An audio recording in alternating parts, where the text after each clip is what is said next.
Does where you inject Mounjaro actually change how many side effects you experience? It's one of the most common questions we get. And here's what the evidence shows.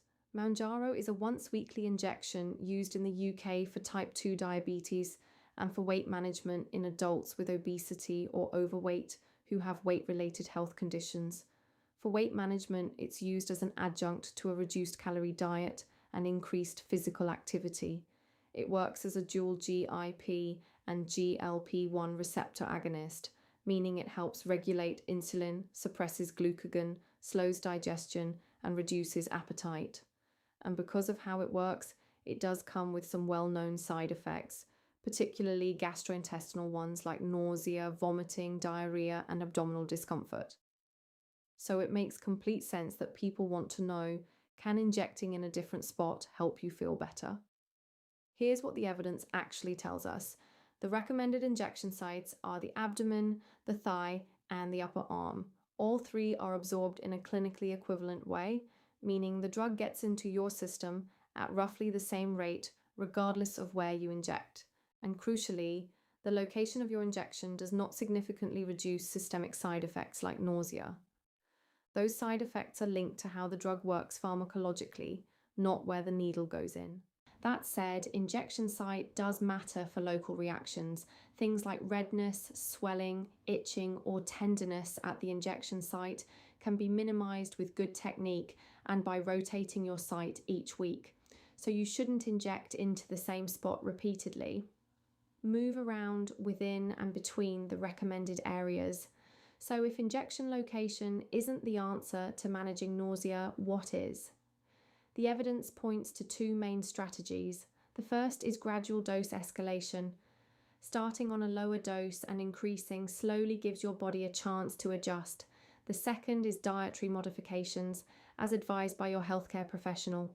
These side effects are generally dose dependent and tend to improve as your body gets used to the medication.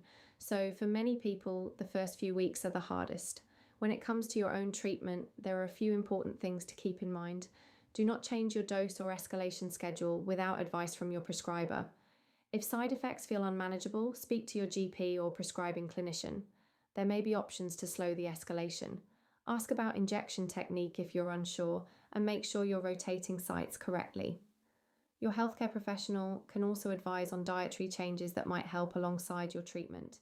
Now, on to safety, and this is important. Most side effects with Mounjaro are mild to moderate and settle over time, but there are some symptoms that mean you should contact your GP urgently. These include severe abdominal pain, persistent vomiting that isn't settling, any signs of an allergic reaction such as swelling, rash, or difficulty breathing, and any symptoms that could suggest pancreatitis or gallbladder problems. Don't wait if something feels seriously wrong. Get medical advice promptly. So to recap, injecting Mounjaro in a different site won't reduce nausea. Those side effects are related to the drug's mechanism, not the injection location. Rotating your injection site each week does help reduce local reactions like redness and swelling, and the best strategies for managing gastrointestinal side effects are gradual dose escalation and dietary modifications, both guided by your healthcare professional. As always, nothing in this video is a substitute for personalized medical advice. If you have questions about your treatment, please speak to your GP, pharmacist, or prescribing clinician. If you found this helpful, leave a comment below, especially if there's something about Mounjaro you'd like us to cover next. Give this video a like if it answered your question, and subscribe to the Bolt channel for more evidence-based health content.